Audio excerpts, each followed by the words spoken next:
Oke, baik sebelumnya. eh Selamat pagi semua. Assalamualaikum warahmatullahi wabarakatuh. Perkenalkan, saya An Bagus Saputro dengan NIM 22011027.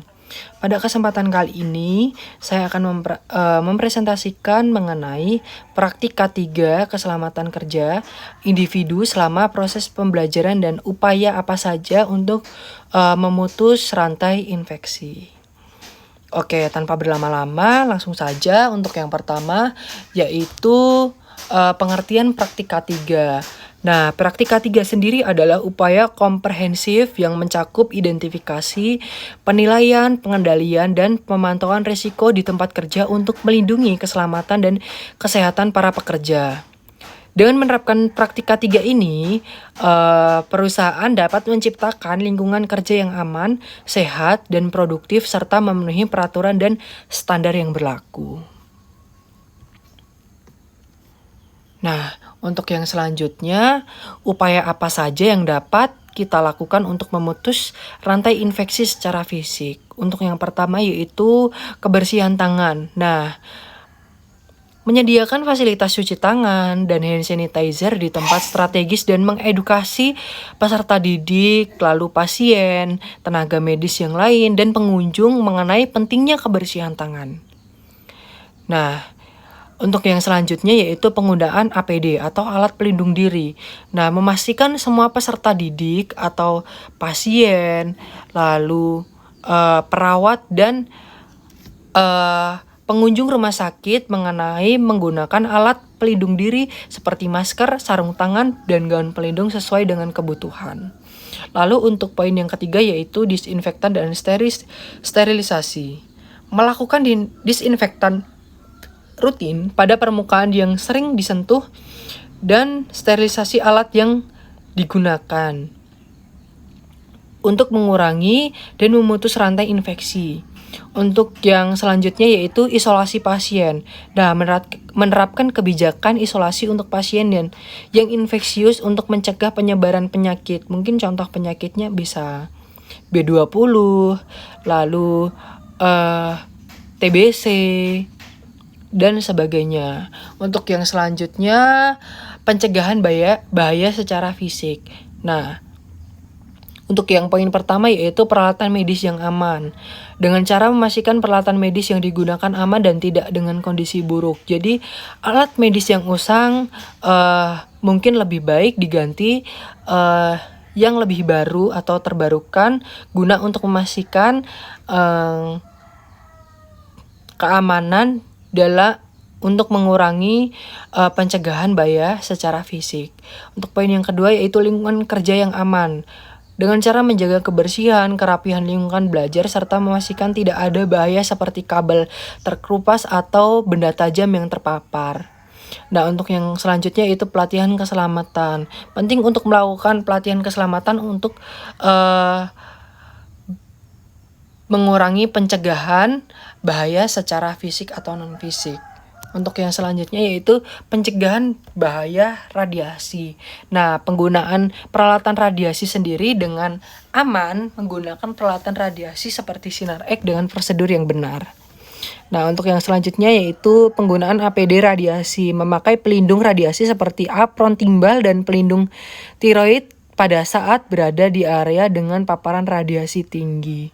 Nah, untuk yang selanjutnya itu penandaan dan pengawasan. Jadi menandai area dengan paparan radiasi tinggi dan membatasi akses hanya untuk personil yang berwenang sendiri. Mungkin pada contohnya di radiologi. Nah, untuk yang selanjutnya yaitu pencegahan bahaya secara kimia. Nah, untuk poin yang pertama yaitu penyimpanan bahan kimia. Penyimpanan bahan kimia sendiri dapat meningkatkan keselamatan untuk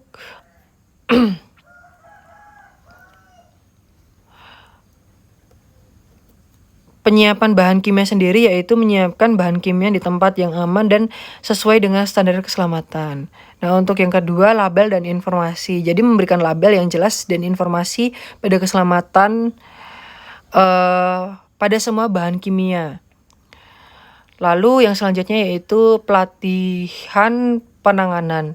Memberikan pelatihan mengenai penanganan bahan kimia dan tindakan darurat. Untuk yang selanjutnya yaitu pencegahan bahaya ergonomik, yaitu yang pertama yaitu posisi kerja yang benar. Nah, mengajarkan teknik ergonomis yang benar untuk mengurangi cedera muskuloskeletal. Yang kedua yaitu peralatan ergonomis, yaitu menggunakan peralatan yang didesain untuk mengurangi ketegangan fisik seperti kursi dan meja yang dapat disesuaikan. Untuk yang selanjutnya yaitu pencegahan bahaya secara psikososial. Nah, untuk yang pertama sendiri yaitu dukungan sosial.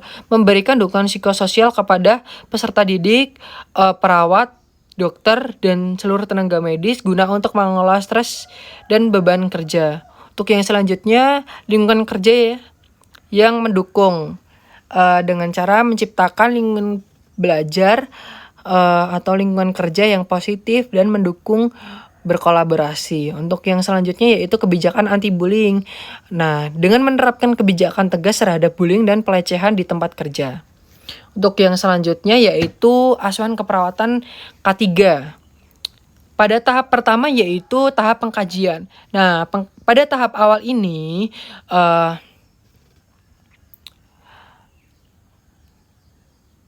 perawat mengumpulkan informasi tentang pasien untuk mengidentifikasi masalah yang ada. Dalam konteks K3 ini, pengkajian meliputi yang pertama yaitu data pasien seperti identitas, riwayat kesehatan dan pekerjaan, lalu riwayat alergi, reaksi terhadap bahan kimia, radiasi, lalu status imunisasi.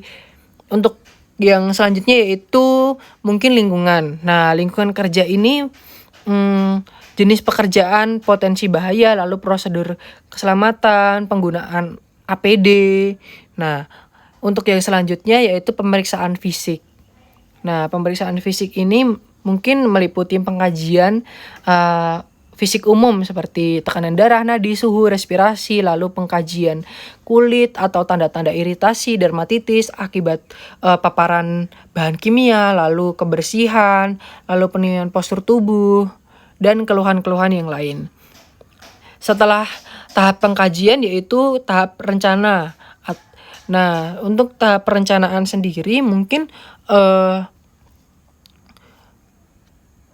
dari berdasarkan hasil pengkajian tadi, perawat itu dapat membuat rencana keperawatan yang spesifik, terukur, dan dapat dicapai, lalu relevan dan berbatas waktu, dengan bertujuan adalah meningkatkan keselamatan dan kesehatan pasien di lingkungan kerja. Nah, untuk yang pertama mungkin rencana tindakannya edukasi.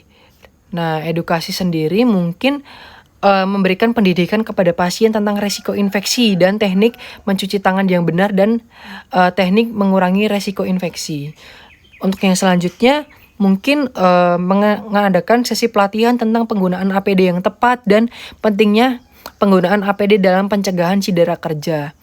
Nah, yang selanjutnya mungkin bisa menyediakan materi edukasi seperti bikin poster, brosur tentang keselamatan kerja di tempat kerja. Untuk yang selanjutnya konseling untuk manajemen stres. Nah, konseling sendiri mungkin untuk menyediakan dan melibatkan pasien dalam diskusi kelompok tentang praktik kesehatan dan berbagai pengalaman. Untuk yang selanjutnya yaitu mungkin monitoring ya. Monitoring sendiri untuk memantau kepatuhan pasien terhadap penggunaan APD, lalu pemeriksa kondisi fisik secara berkala. Untuk poin selanjutnya yaitu memberikan panduan ergonomis untuk postur tubuh selama bekerja. Nah, jadi